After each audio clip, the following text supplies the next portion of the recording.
அனைவருக்கும் வணக்கம். இன்னைக்கு ஒரு புதிய நாள்ல ஒரு புதிய அமர்வுல ஒரு 3 புதிய தலைப்புகளோட உங்கள் அனைவரையும் சந்திக்கிறதுல எனக்கு மிக்க மகிழ்ச்சி. என்னதான் புதிய நாள், புதிய அமர்வு, புதிய தலைப்பு அப்படின்னு இருந்தாலும் ஏற்கனவே நம்ம இந்த இனவியல் ஆய்வுங்கிற தலைப்புல நாம ஷேர் பண்ணிக்கிட்ட அந்த இனவியல் ஆய்வுகளோட தொடர்ச்சியாகத்தான் இந்த அமர்வுங்கிறது இருக்குது. ஸோ இந்த அமர்வுல நாம என்னென்ன பார்க்க போறோம் அப்படின்னா மொத்தம் 3 இனவியல் ஆய்வுகளை பத்தி பார்க்க போறோம். ஒன்று முக்குவர் பெண்களை பத்தின ஆய்வு, இன்னொன்று ஸ்ட்ராட்டஜிக் பாலிடிக்ஸ்ல நடக்கக்கூடிய அந்த தொடர் நிகழ்வுகள் அப்படிங்கிற விஷயத்தை நம்ம பார்க்க போறோம். தென் ஸ்ட்ரீட் கார்னர் சொசைட்டி அப்படிங்கிற ஒன்றை பார்க்க போறோம். இதுக்கு முன்னாடி நம்ம யார் யாரெல்லாம் பார்த்தோம் அப்படிங்கிறத ஜஸ்ட் ஒரு சின்ன ரீகேப் பண்ணிக்கிட்டோம் அப்படின்னா நமக்கு ரொம்ப உபயோகரமா இருக்கும். ஒன்று, ப்ரோனிஸ்லாவ் மலினோவ்ஸ்கியுடைய அந்த ட்ரோபிரியான் ஐலாண்டர்ஸ் ஸ்டடி பத்தி பார்த்தோம். அந்த ட்ரோபிரியான் ஐலாண்டர்ஸ் ஸ்டடியில அவர் என்ன மெத்தடாலஜியை எத்னோகிராஃபிக் ஸ்டடீஸ்க்கு எம்பசைஸ் பண்ணார், அடலசன் கேர்ள்ஸ் மத்தியில மார்கரெட் மீட் பண்ண ஸ்டடி. கடைசியா நம்ம பார்த்தது எம்என் ஸ்ரீனிவாசுடைய the religion and society among the Coorgs in India. So இந்த 3 ஸ்டடீஸ்மே உலகத்துல வேற வேற பகுதிகளில் நடைபெறுத்தப்பட்ட அந்த தன்னுடைய ஆய்வு மூலமா ஒரு பூர்வீக குழுக்களுக்கிடையே இருக்கக்கூடிய அந்த பொருளாதார பரிமாற்ற தொடர் நிகழ்வுகளையும் அதுல இருக்கிற பிரின்சிபிள்ஸ் அதனுடைய விதிகளையும் எதன் அடிப்படையில் பொருளாதார தொடர் நிகழ்வுகள் மற்றும் பரிமாற்றங்கள் இருக்குது அப்படிங்கிறத பத்தின ஒரு எக்ஸ்க்ளூசிவ் டீட்டெயில தன்னுடைய ஸ்டடி மூலமா கொண்டு வந்தார். அதே நேரத்தில் மார்கரெட் மீடுடைய ஸ்டடி நம்ம பார்த்தோம் அப்படின்னா 15 வயதுல இருக்கக்கூடிய அந்த அடலசன்ட் கேர்ள்ஸ் அவங்களுடைய அந்த stress and drama during the transition stage from adolescent to adulthood அப்படிங்கிற ஸ்டேஜ்ல அந்த அடலசன்ட் பீரியட்ல 15 வயதுல விடலை பருவத்துல ஏற்படக்கூடிய அந்த உணர்ச்சி கொந்தளிப்பு, அந்த ப்ரெஷர்ஸ், ஸ்ட்ரெஸ், அந்த அழுத்த நிலைகள் அப்படிங்கிறது சமூகத்தால தீர்மானிக்கப்படுதா இல்ல பயாலஜிக்கலி டெட்டர்மைண்டா அப்படிங்கிற ஒரு கேள்வியை முன் வச்சு தன்னுடைய ஆய்வை முன்னெடுத்துட்டு போனாங்க. தன்னுடைய ஆய்வை முன்னெடுத்துட்டு போனதுல இருந்து அவங்க கொடுத்த முடிவு என்ன அப்படிங்கறதை நம்ம தெரிஞ்சுக்கிட்டோம். இட் இஸ் கல்ச்சுரலி டெட்டர்மைண்ட் அப்படிங்கிற ஒரு பாயிண்ட முன் வச்சாங்க. அதுக்காக அவங்க உபயோகப்படுத்தின method comparative analysis. So comparative analysis இவங்க மலினோவ்ஸ்கி ஆகட்டும் இல்ல மார்கரெட் மீட் ஆகட்டும், இவங்க 2 பேருமே பார்ட்டிசிபென்ட் அப்சர்வேஷனை அவ்வளவு தூரத்துக்கு எம்பசைஸ் பண்ணி the data has to be collected directly from the field with the interaction of the informers. நமக்கு தகவல் அளிக்கக்கூடிய தகவலாளிகிட்ட இருந்து தகவலாளிகிட்ட நேரடியாக நம்மளோட உறவை வளர்த்துக் கொள்வதன் மூலமாக நாம் நம்ப தகுந்த அதிகாரப்பூர்வமான தரவுகளை பெற முடியும் அப்படிங்கறத நம்ம தன்னுடைய ஆய்வுகள் மூலமா முன்னிறுத்தினாங்க. நீங்க யாராவது நீங்க தென்கோடிக்கு நீங்க ஒரு பிக்னிக்கோ இல்ல டூரோ போயிருந்தீங்கன்னா உங்களுக்கு தெரிஞ்சிருக்கும் எப்படி நாகர்கோவில் இருந்து திருவனந்தபுரம் போற அந்த ஸ்ட்ரெச், அந்த வழிப்பாதையானது எவ்வளவு செழிப்பா இருக்குது அப்படிங்கறது நீங்க தெரிஞ்சுக்கலாம். ஸோ அங்க மா, பலா, வாழை, இந்த மாதிரியான அடுத்து பேடி ஃபீல்ட்ஸ், இது எல்லாமே அங்க கலந்த வெறும் பசுமையா இருக்கக்கூடிய ஒரு ஏரியா. என்னதான் அந்த இடத்துல விவசாயம் செலுத்தியிருந்தாலும் கடல் இருக்கிறதுனால அந்த கடல் பொருட்களை பிடிச்சு அதுல இருந்து தன்னுடைய வாழ்வாதாரத்தை வச்சுக்கிட்டவங்க தான் இந்த முக்குவர் இனம். இந்த முக்குவர் இனம்ங்கிறது இதுதான் அவங்களுடைய locality are where the study was conducted by Kalpana Ram அப்படிங்கிறத நம்ம தெரிஞ்சுக்கலாம். ஸோ இப்ப நம்ம முக்குவர்னா என்ன யாருன்னு தெரிஞ்சுக்கிட்டோம், அந்த முக்குவர் சமுதாயம் எங்க இருக்குன்னு தெரிஞ்சுக்கிட்டோம், அவங்க முக்குவர் அப்படிங்கிற வார்த்தைக்கான என்னென்ன மாதிரியான விதிமுறைகளை உண்டு பண்ணி இருக்கிறதோ அந்த விதிமுறைகளை நம்ம சிம்பிளா அக்செப்ட் பண்ணிக்கிறோம். சிம்பிளா அக்செப்ட் பண்ணிக்கிறது மூலமா we practice simply in our daily life or day to day life. So நம்முடைய வாழ்க்கையில அது இரண்டரை கலந்துட்டது அப்படிங்கிறதுனால நம்மளால அதை தனியா பிரிச்சு பார்க்க முடியல. But analytically all the status are the conditions are restrictions related to women are identifiable. So நம்மளால கொஞ்சம் என்ன ப்ராக்டிஸ் பண்றோம் அப்படிங்கிறத நம்ம பார்த்தோம் அப்படின்னா நம்ம ஈஸியா கண்டுணர முடியும். ஸோ என்னென்ன மாதிரியான சமூக கட்டுப்பாடுகள் பெண்களுக்குன்னு விதிக்கப்பட்டிருக்கு. ஸோ இப்போ நாம சொல்லலாம், ஸோ இந்த மாதிரியான சமூக கட்டுப்பாடுகள் பெண்களுக்கு விதிக்கப்பட்டிருக்கு அப்படிங்கிறத நம்மளால ஒன்னா நம்ம லிஸ்ட் டவுன் பண்ண முடியும். எக்கனாமிக் ஆக்டிவிட்டிஸ்ல என்ன, கல்ச்சுரல் ஸ்பேர்ல என்ன மாதிரியான ரெஸ்ட்ரிக்ஷன் இருக்குது, ஸோ ஃபெமிலியல் ஸ்பேர்ல என்ன மாதிரியான ரெஸ்ட்ரிக்ஷன்ஸ் இருக்குது, ஸோ பாலிடிக்ஸ் பார்க்கும்போது என்னென்ன மாதிரியான ரெஸ்ட்ரிக்ஷன்ஸ் இருக்குது, எஜுகேஷன்ல என்னென்ன மாதிரியான ரெஸ்ட்ரிக்ஷன்ஸ் இருக்குது.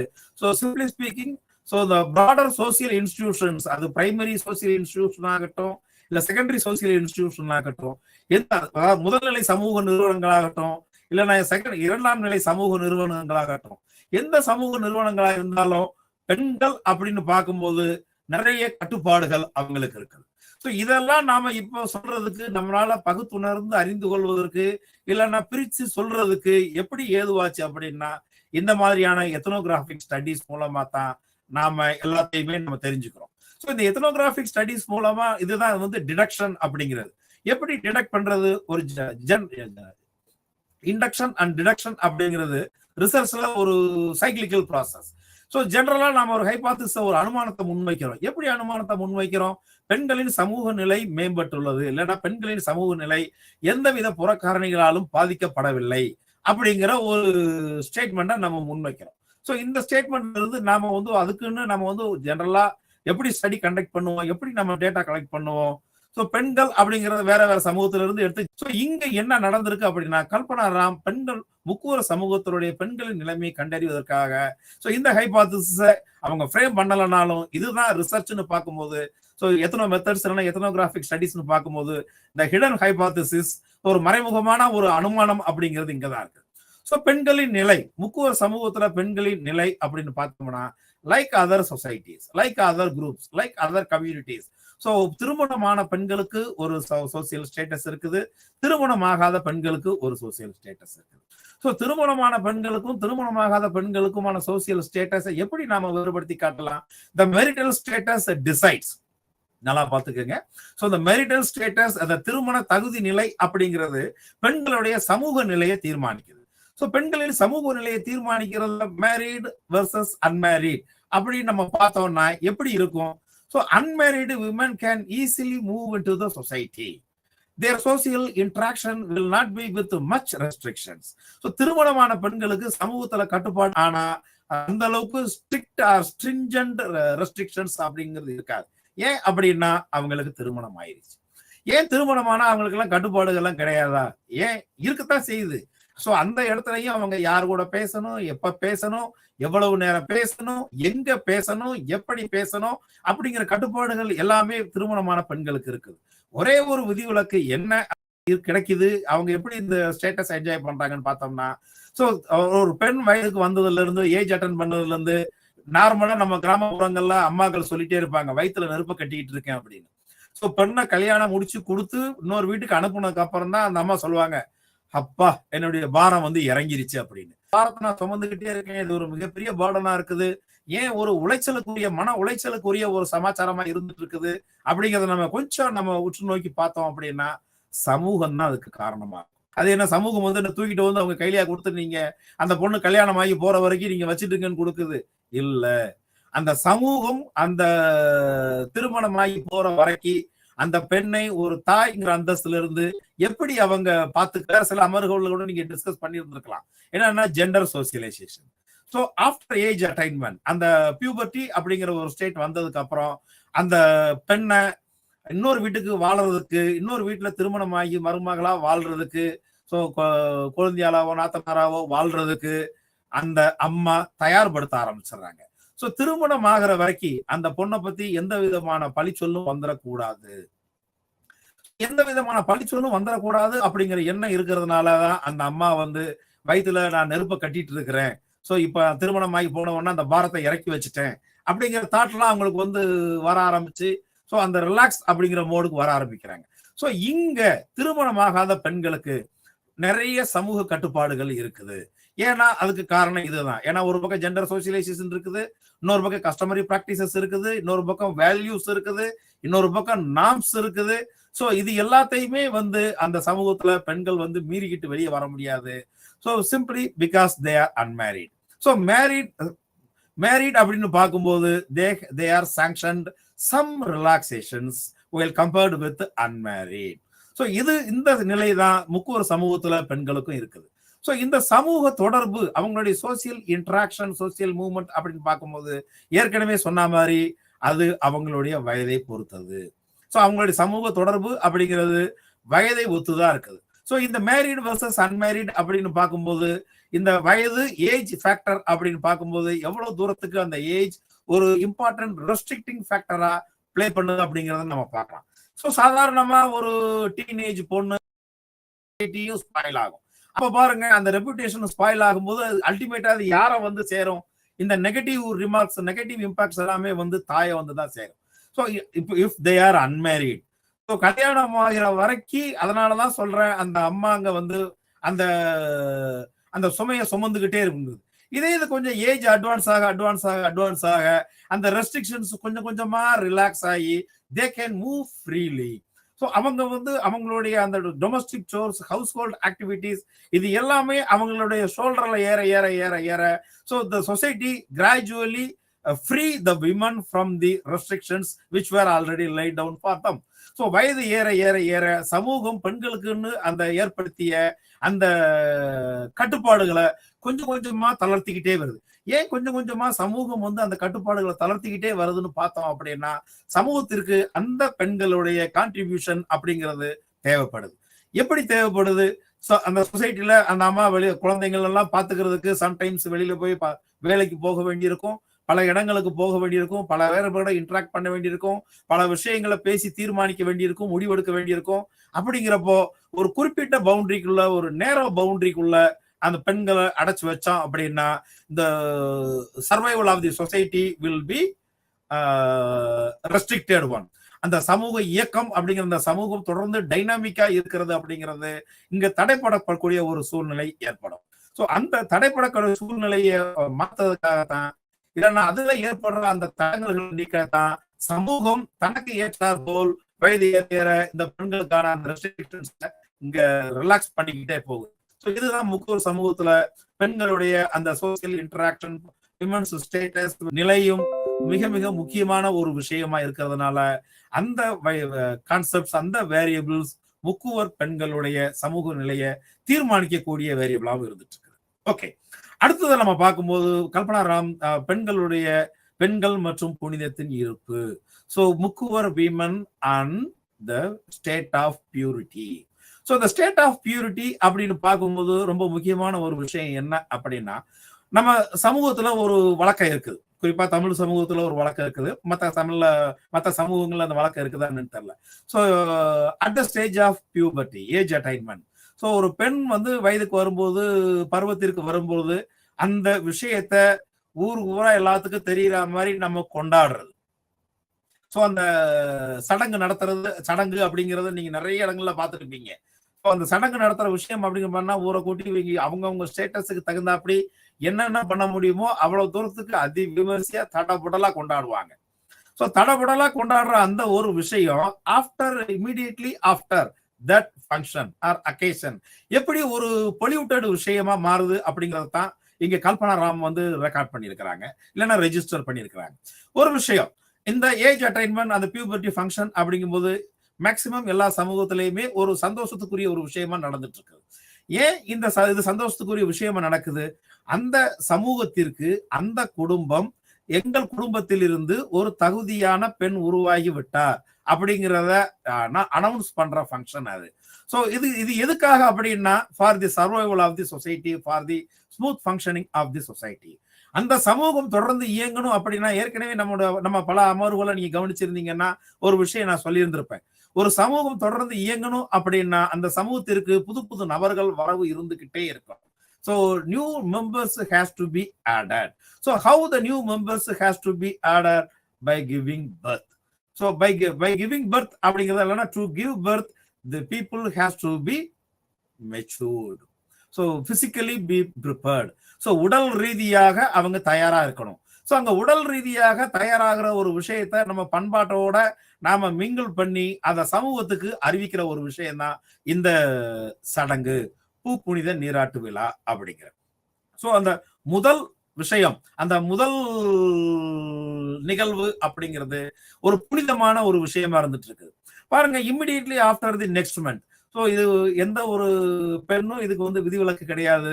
ஸோ மாசம் இது வந்து மாதம் ஒவ்வொரு தடவையும் இங்க நடக்கிறது தான்.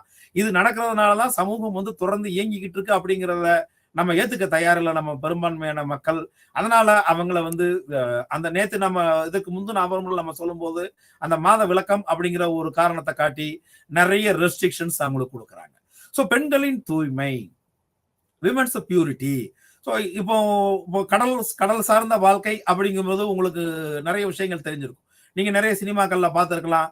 ஒரு மீனவர் வந்து கடலுக்கு மீன் பிடிக்க போகும்போது அவர் திரும்பி வர்ற வரைக்கு இந்த மீனவ சமுதாயத்தை சேர்ந்த அந்த அந்த குடும்பத்தை சேர்ந்த பெண் குடும்ப தலைவியானவள் கடற்கரையில ஒரு விளக்க வச்சுட்டு அவருக்கு வர்றதுக்கு வழி காட்டிட்டு அதே இடத்துல நிக்கணும் அப்படின்லாம் நீங்க நிறைய கதைகள் கேள்விப்பட்டிருக்கலாம். சில சினிமாக்கள்ல உங்களுக்கு அதை காட்டி இருந்திருக்கலாம். சில கதைகள்ல உங்களுக்கு வந்து நாவல்கள்ல அதை கொடுத்திருந்திருக்கலாம். ஸோ இதெல்லாம் வந்து எதை மீண்டும் மீண்டும் பறைசாற்றுது அப்படின்னா, ஸோ அந்த பெண் ஒரு தூய்மையான பெண்ணாக இருந்தால், அதாவது ஒரு பியூர் சமூகம் விதித்த அந்த அனைத்து பிரின்சிபிள்ஸையும் இங்க கடைபிடிக்கிற ஒரு பெண்ணாக இருந்தால், ஸோ அந்த கணவனுக்கு எதுவும் நேராது.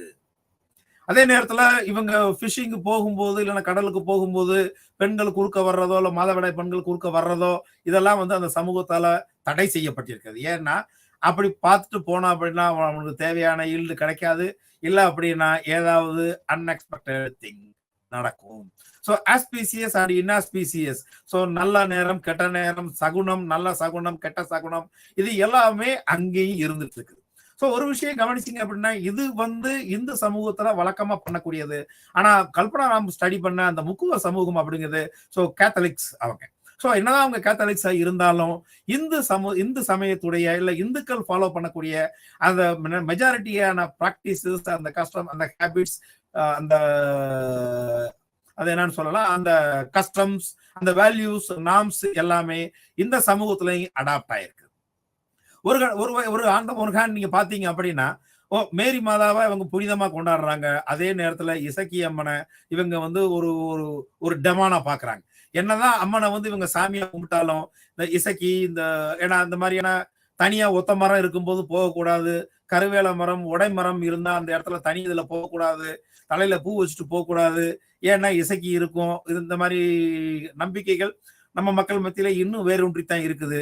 நீங்க தலையில பூ வச்சிருந்தாங்கன்னா பாத்தீங்கன்னா எடுத்து 3 தடவை துப்பி திரும்ப தலையில வச்சுட்டு போவாங்க, இல்லைன்னா கையில வச்சுட்டு போவாங்க, இல்லைன்னா போறதுக்கு முன்னாடி அதை வந்து தூக்கி தூர வீசிட்டு போயிருவாங்க. அதை தூர வீசும் போது சும்மா வீச மாட்டாங்க, கையில எடுத்து 3 தடவை துப்பி அடிச்சு போட்டு போயிருவாங்க. ஏன்னா இதெல்லாம் என்ன அப்படின்னா அவங்க அந்த ஈவில் ஸ்பிரிட்டுடைய அஃபெக்ஷன்ல இருந்து தப்பிக்கிறதுக்கான ஒரு வழிகள். ஸோ இதே மாதிரி பிராக்டிசஸ் தான் இங்கேயும் முக்குவர் சமூகத்திலையும் ஸோ பெண்கள்னு வரும்பொழுது இருந்துட்டு இருக்குது. ஸோ மேரி மாதாவா அதே நேரத்துல ஒரு ஹோலி ஸ்பிரிட்டா ஒரு தாயா கொண்டாடுறாங்க, மேரி மாதா மேரி அம்மா அப்படின்னு கொண்டாடுறாங்க. அதே நேரத்துல இசக்கி அம்மன்னு வரும்போது அவங்க அதை வந்து ஒரு சரியான அவங்க சுத்தமா இல்லை அப்படின்னா தீமையை கொண்டு வர்ற ஒரு கடவுளா தான் பாக்குறாங்க. ஸோ இதைத்தான் கல்பனா ராம் அந்த தகழி சிவசங்கரம் பிள்ளையுடைய அந்த செம்மீன்கிற நாவலை கோட் பண்ணி சொல்லியிருப்பாங்க.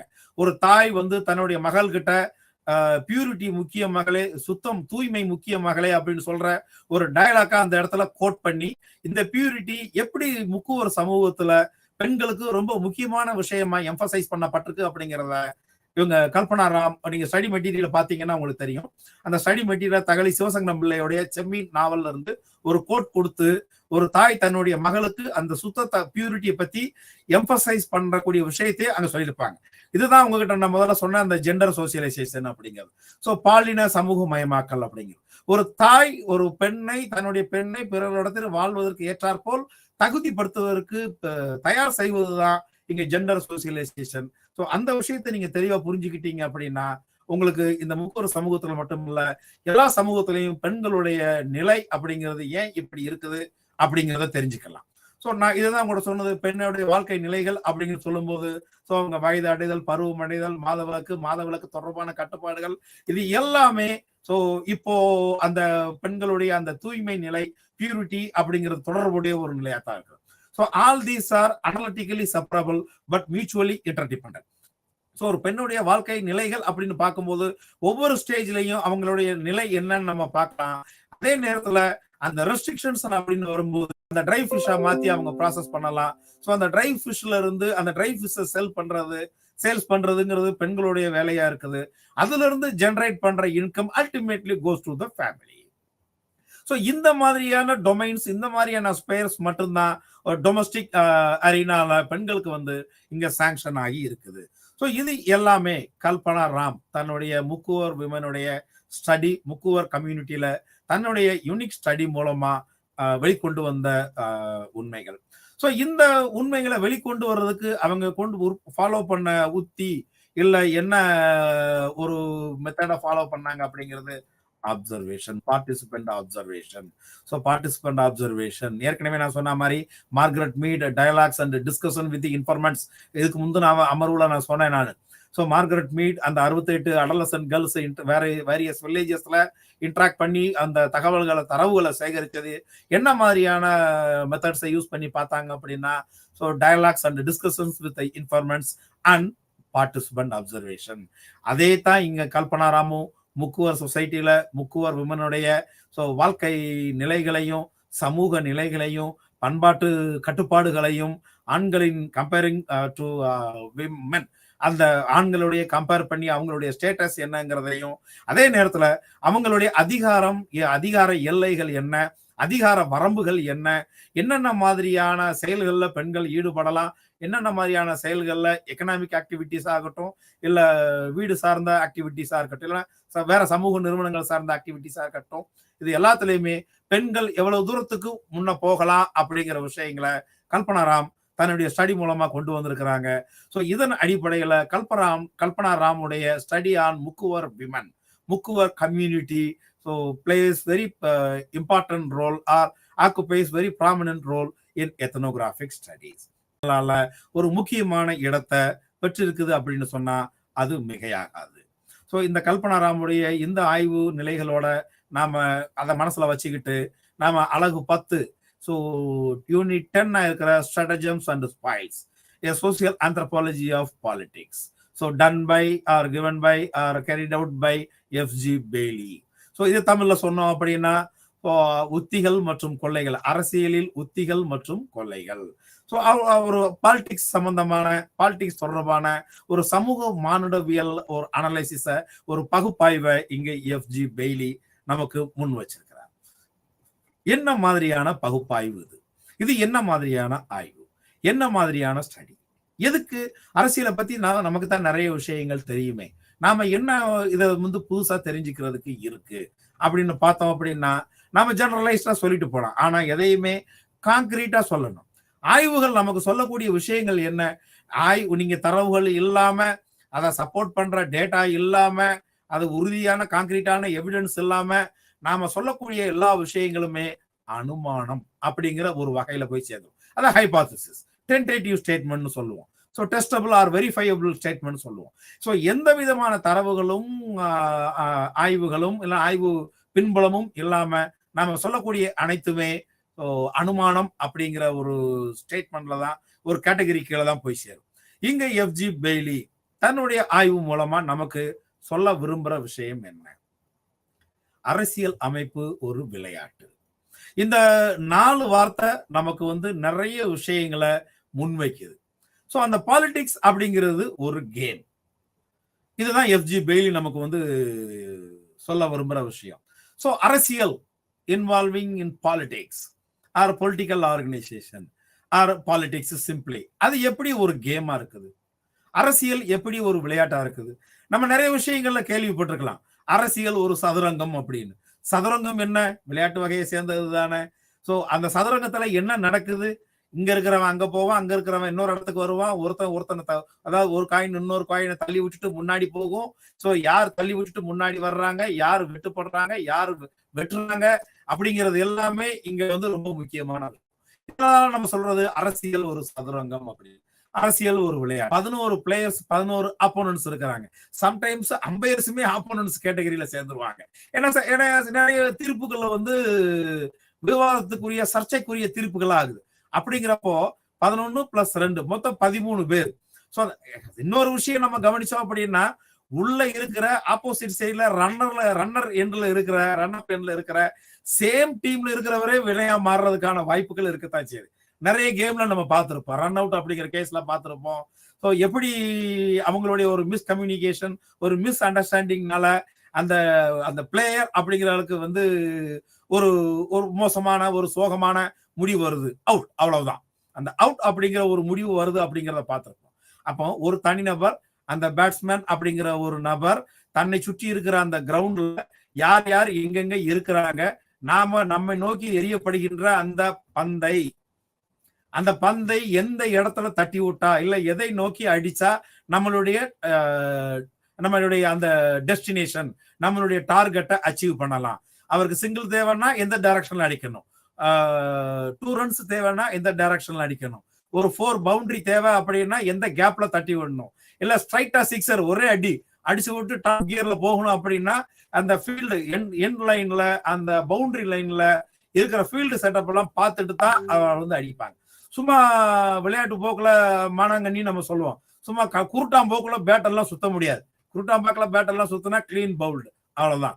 இதெல்லாம் கவனத்துல எடுத்துக்காம விளையாடுற ஒருத்தருடைய விளையாட்டு அப்படின்னு ரொம்ப நீண்ட நேரத்துக்கு நிலைச்சு நிக்காது.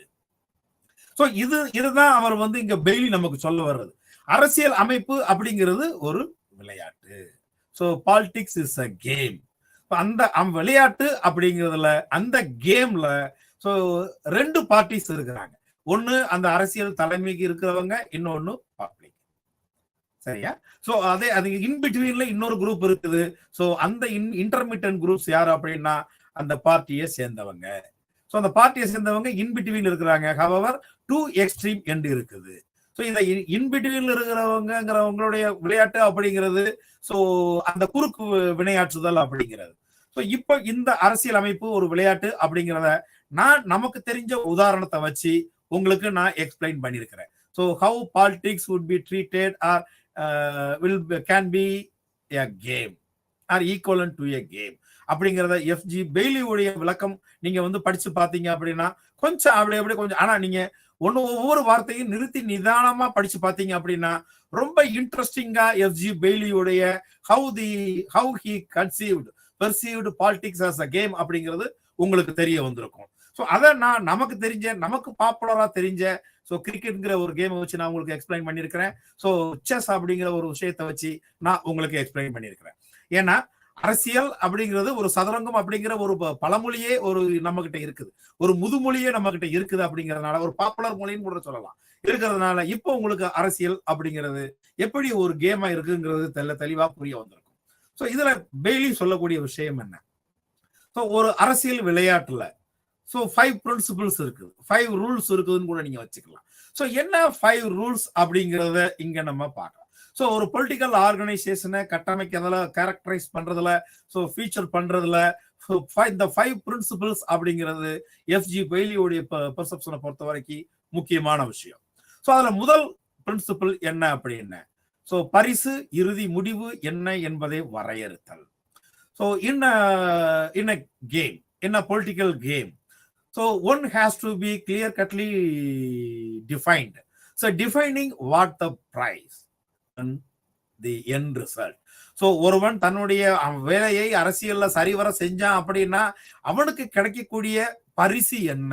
சோ இந்த அரசியல்ல ஈடுபடும் போது, அந்த அரசியல் அமைப்புல இருக்கும் பொழுது சோ அதனுடைய பரிசு, நாம ஜெயிச்சோம் அப்படின்னா என்ன பரிசு கிடைக்கும், என்ன ரிவார்ட் நமக்கு கிடைக்கும், சோ அதனுடைய எண்ட் என்ன, நம்முடைய சோசியல் ஸ்டேட்டஸ் எப்படி இருக்கும், நம்முடைய எக்கனாமிக் கண்டிஷன் எப்படி இருக்கும், what we can do to our believers or followers.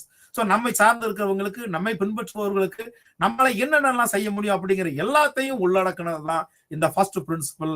So defining what the prize is, what the end result is. இரண்டாவது பிரின்சிபல், சோ பரிசை வெல்வதற்கான ஏலத்தில் பங்கேற்க யார் யார் தகுதியானவர்கள் என்பதை வரையறை செய்தல். So defining who is qualified to participate in the bid to win the prize. So அரசியல் அப்படிங்கிற கேம்ல, சோ பாலிடிக்ஸ்ங்கிற கேம்ல யார் யாரெல்லாம் பங்கேற்க முடியும், சோ அதுக்குன்னு நிறைய ரூல்ஸ் அண்ட் ரெகுலேஷன்ஸ் இருக்குது. Who can compete with another one in the defined politics. So the governance processல, நிர்வாகம் அப்படிங்கிற ப்ராசஸ்க்கு உள்ள நுழையணும் அப்படின்னா அரசியல நுழைஞ்சு வரணும். அது அட்மினிஸ்ட்ரேட்டிவ்ங்கிறது பியூர்லி அரசியல் சாராத ஒரு விஷயம் இருக்குது. ஆனா இந்த பாலிடிக்ஸ் அப்படிங்கிறது பார்க்கும்போது கவர்னன்ஸ் நம்ம பார்ப்போம். இந்த கவர்னன்ஸுக்குள்ள வரணும். அந்த கவர்னன்ஸ்ங்கிற கவர்னிங் ஆர் த லீடிங் ரோல, இந்த லீட் ரோல அச்சீவ் பண்ணணும் அப்படின்னா so who can compete. So இந்த கேம்ல சோ யார் யார் போட்டியிட முடியும் அப்படிங்கிறத வரையறை செய்தல். சோ டிஃபைனிங், இதெல்லாம் வந்து கிளியர் கட்டா இருந்தா மட்டுமே தான் ஒருத்தர் அரசியல்ல தெளிவடைய எப்படி இருக்கணும் அப்படிங்கிறத has to be defined in a clear cut manner. So முதல்ல பரிசு என்ன, அதனுடைய அல்டிமேட் எண்ட் என்ன அப்படிங்கிறத டிஃபைன் பண்ணியிருக்கணும். தென் யார் யாரெல்லாம் இதுல பங்கேற்க முடியும் அப்படிங்கிறத தெளிவான வரையறை இருக்கணும். மூன்றாவது, போட்டியிடக்கூடிய அந்த ஆர்கனைசேஷன்ஸ், ஸோ அணிகளுடைய அமைப்பு எப்படி இருக்கும் அப்படிங்கிறதையும் இங்க வரையறை செஞ்சுக்கணும். நாலாவதா நம்ம பார்த்தோம் அப்படின்னா, போட்டி எப்படி நடக்கும் என்பதை வரையறுத்து உருவாக்கவும், எது நியாயமான நடைமுறைகள் மற்றும் எது நியாயமற்ற நடைமுறைகள் என்று தீர்மானிக்கப்பட வேண்டும். அது நம்ம எல்லாருக்குமே தெரிஞ்ச விஷயம். இதை நான் தனியா சொல்லணுங்கிற அவசியம் இல்லை. So defining how the competition will take place, and also it has to be made clear that what accounts as fair practices, ஒரு வரையறை செய்யப்பட்ட ஒரு ஆக்டிவிட்டிக்குள்ள நுழையும் the fair and unfair practices of the game, then they will be very clearly understood of what the game is. So அந்த game என்ன அப்படிங்கறத அவங்க தெளிவா புரிஞ்சுக்குவாங்க. தென் ரூல்ஸ்னு வந்தாச்சு. Fair practices and unfair practices பத்தி நாம சொல்லியாச்சு. எப்படி அந்த கேம் நடக்கும்ங்கிறது சொல்லியாச்சு. If anyone violates, if anyone surpass, if anyone bypass the fair practices, so ஏற்கனவே அந்த லை டவுன் அந்த வகுக்கப்பட்ட விதிகளை மீறினால் என்ன நடைமுறை பின்பற்றப்பட வேண்டும் என்பதையும் வரையறுக்க வேண்டும்.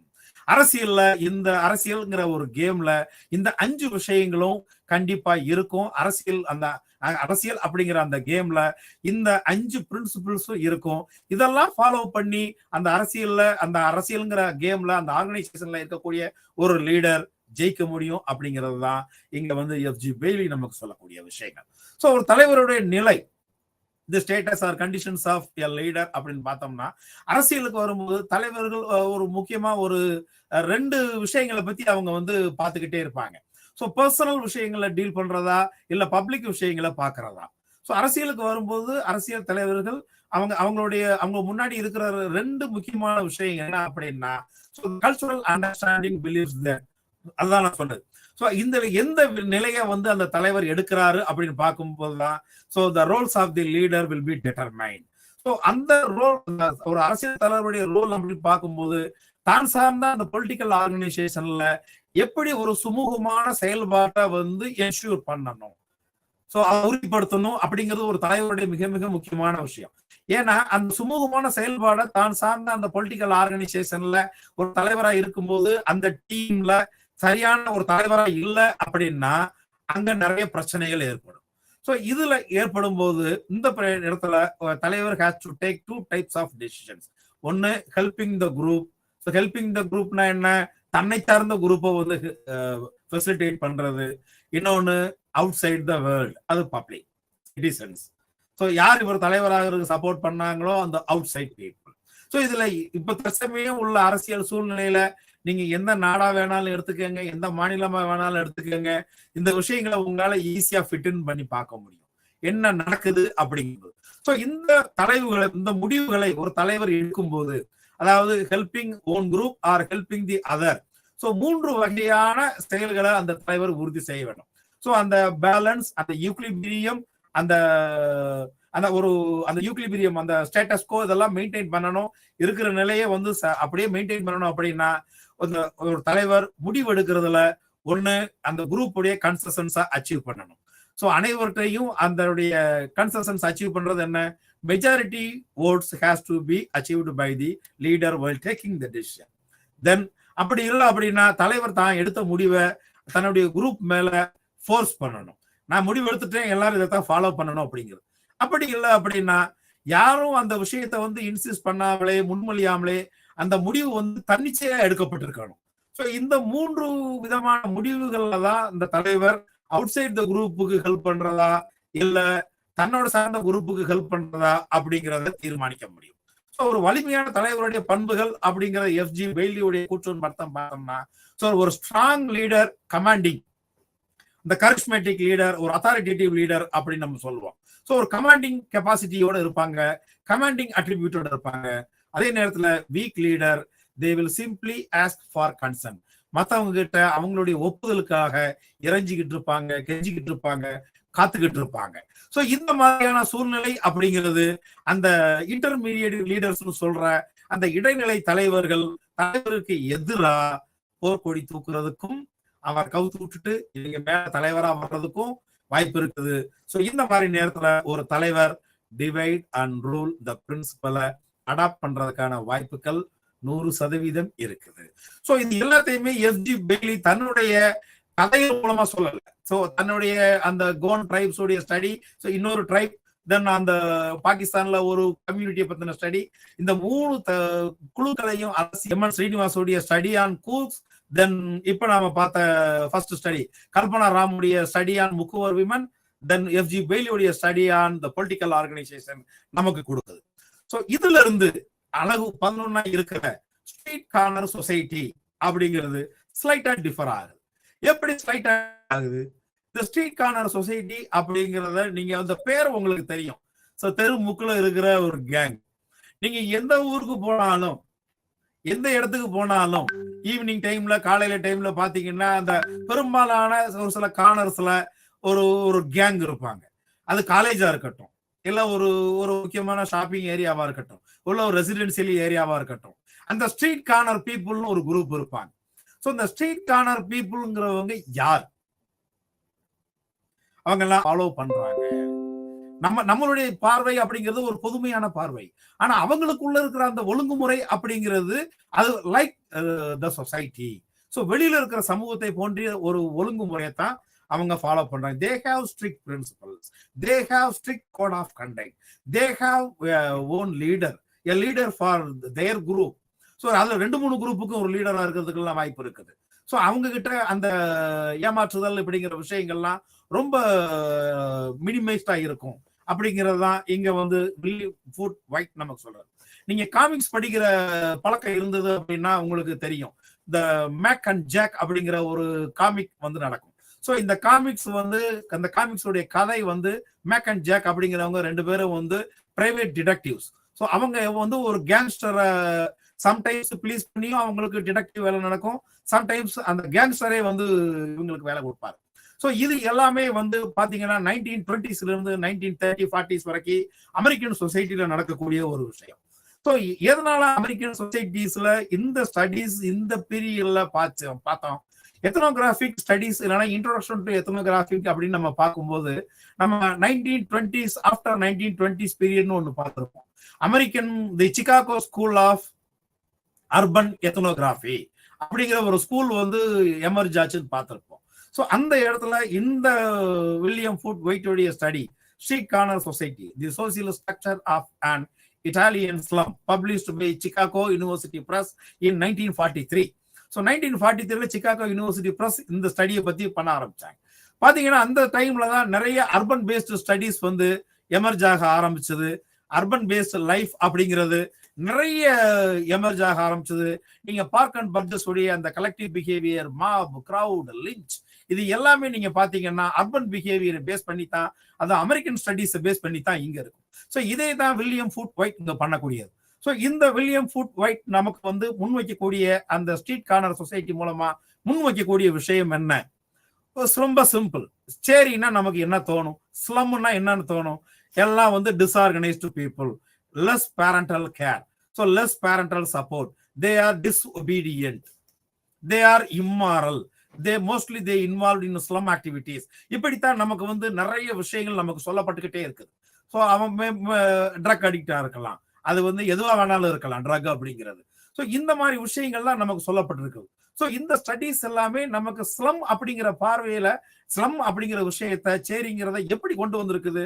So slums are the fertile ground for the social problems. ஸ்லம்ஸ்ல இருந்து தான் நிறைய பிரச்சனைகள், சமூக பிரச்சனைகள் உருவாகுது.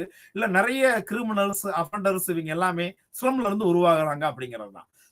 இன் one way or other William Foote Whyte வந்து இந்த கருத்தை வந்து ஒத்துக்கிறார். எப்படி ஒத்துக்கிறார் அப்படின்னா, ஸோ இவருடைய 3.5 years ஸ்டடியில இவர் தெரிஞ்சுக்கிட்ட விஷயம் என்னன்னா, ஸோ இந்த தெருமுனை கும்பல் ஸ்ட்ரீட் கார்னர் சொசைட்டிங்கிறவங்க காலப்போக்கில் எப்படி அரசியலோட அவங்க தொடர்புடையவங்களா இருக்காங்க, அரசியலோட தொடர்புடையவங்களா மாறும்போது எப்படி மோசடி பேர்வழிகளா மாறுறாங்க, மோசடி செயல்களில் ஈடுபடுறாங்க.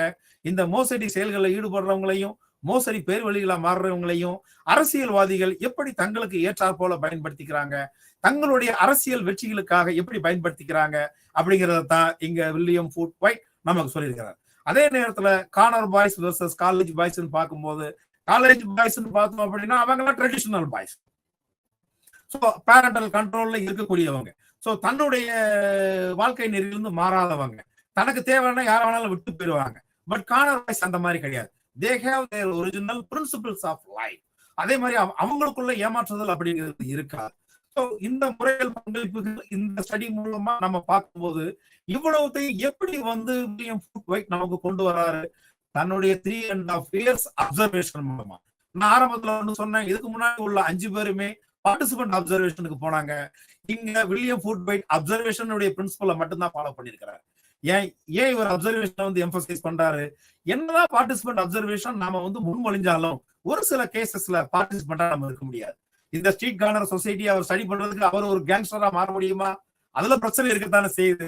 Therefore he applied observation as one amongst the unique method in ethnography. So இதைத்தான் அவர் வந்து சொல்ல வர்றார். எத்னோகிராபிக் ஸ்டடிஸ்ல அப்சர்வேஷன்ங்கிறது தவிர்க்க முடியாதது.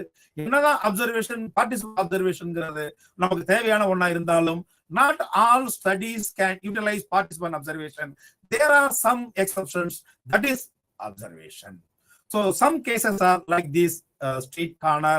So in the studies மூலமா so Bailey நமக்கு வில்லியம் ஃபுட்வைட் நமக்கு சொல்லக்கூடிய விஷயம் என்னன்னா, so observation or participant observation இருக்கட்டும் or observation இருக்கட்டும், so depending on the topic selected for study we have to employ the method.